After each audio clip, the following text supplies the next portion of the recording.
ಸಮಾನ ಮೆಟ್ಲನ್ನು ಏರ್ಬಿಟ್ಟು ಅಕ್ಕನ ಪ್ರೀತಿಗೆ ಹತ್ರ ಆಗುವಂತ ಸಮಯವಾಗಿತ್ತು. ಆದ್ರೆ ಅಕ್ಕ ಬಾವನ್ ಮನೆಯಿಂದ ಮತ್ತೆ ಅವ್ರ ಜೀವನದಿಂದ ದೂರ ಯಾಕೆ ಹೋಗ್ತಿದ್ದಾರೆ ಅಮ್ಮ?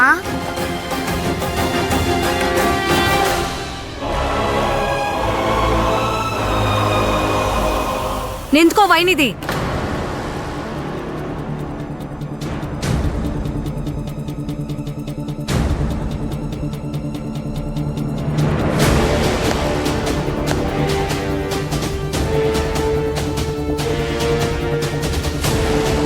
ಇವಳು ಈ ಮನೆಗೆ ಪಂಡಿತ್ಲಾಗಿ ಬಂದಿದ್ಲಲ್ವಾ ಆಂಟಿ?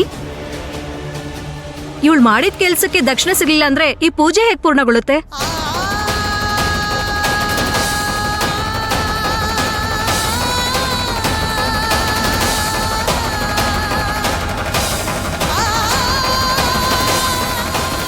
ಪಕ್ಕ ಸರಿಯಾಗಿ ಹೇಳಿದ್ಯಾ ನೀನು ಅಲಕ.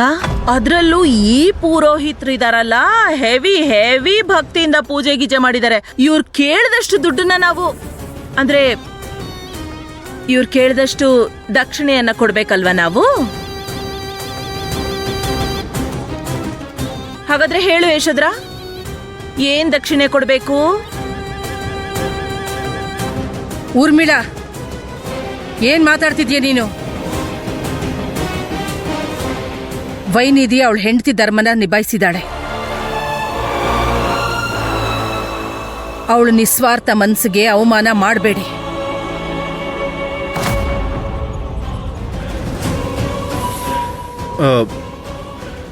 ಪಂಡಿತರಿಗೆ ತಮ್ಮ ಕೆಲ್ಸಕ್ಕೆ ದಕ್ಷಿಣೆ ಕೊಡೋದ್ರಲ್ಲಿ ಏನ್ ತಪ್ಪಿದೆ ಅಮ್ಮ? ಅಲ್ಲ ಅಮ್ಮ, ನಿಮ್ಗೆ ನೆನ್ಪಿದ್ಯಾ ಈ ಯಶೋಧರನೇ ಅವತ್ತು